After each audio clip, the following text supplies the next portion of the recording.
Shalom and good day all, this is Tehillim29 back again for another Fool's Gold review. And in this Fool's Gold review, it is Brian Michael Bendis' Justice League versus the Legion of Superheroes, issue 2. To those who happen to be new to Fool's Gold, I'll try to give you a quick indication as to how this all works. So, as you can see there, I of course rate the cover, the art and the story, but you can also see that there's a total for the writer as well as the artist. Now the currency conversion links to this currency conversion, to which, as you can see there, I paid $7.15 in Australian.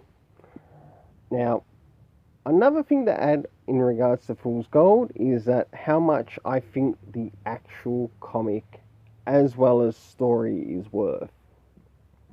And you'll see that, but when I give how much it's worth, it's in regards to Australian dollars, so I'll leave that on your end, on whatever side of the world you happen to be in, to change the currency conversion to whatever your currency is, or whatever US currency is, to how much I believe it's actually worth. So, jumping into first things first. So, jumping into the first thing, does this cover in any way, shape or form connect to something that is happening inside of the story, and how much do I think it's worth? Now, looking at the cover, we've got the character of who the Gold Lantern is in the 31st century,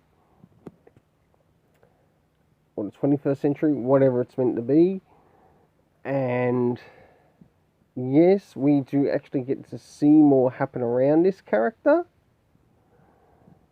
So for this, I gave it a 7 out of 10, to which I believe it's worth $1.50. Now it's time to move into the internal art, to which we'll get to see some things that are happening inside with the story. And I'll cover the beginning, middle, and of course the end. And here we start off with the beginning.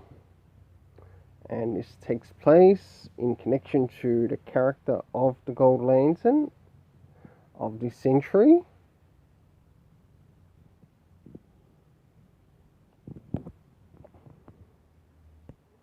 As we start to move forward, we see that Oliver Queen has an encounter with one of the members of the Legion of Superheroes.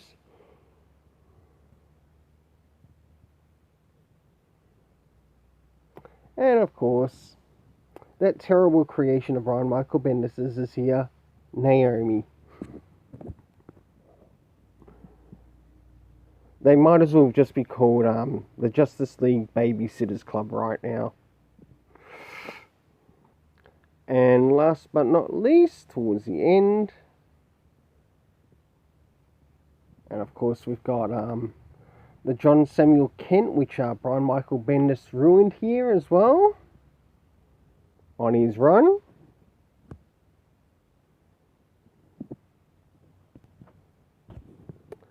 As for the internal art, it didn't get as high as a 7 for the cover, but in turn it actually got a 6.5, as I felt the quality really dropped, along with Brian Michael Bendis' story. So with it being a 6.5 out of 10, I believe it's worth $1.25.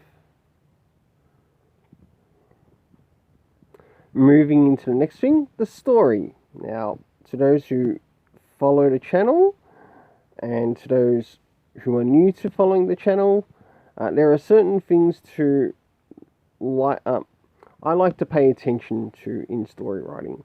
The first thing is, were there any comic references to any important comics that might be on, number one, Brian Michael Bendis' comics that he has done through DC? Surprisingly, there weren't.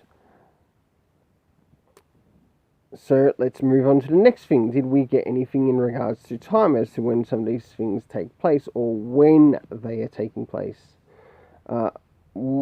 We only got about 2 things that showed up. One was the 31st century, and one was like 1 year ago, which was alright for the story, but not very strong for the story. Jumping into the next thing, we want to know where the characters went in locations in this DC universe. Well, we had the planetary Apaluva, I think it is, and we also had planet Oa. Moving into the cast of characters, we had the character who is... we had Kayla, I think it was, the Gold Lantern. We also had Kellex. We had Wonder Woman, Naomi, members of the Justice League, as well as the members of the Legion of Superheroes.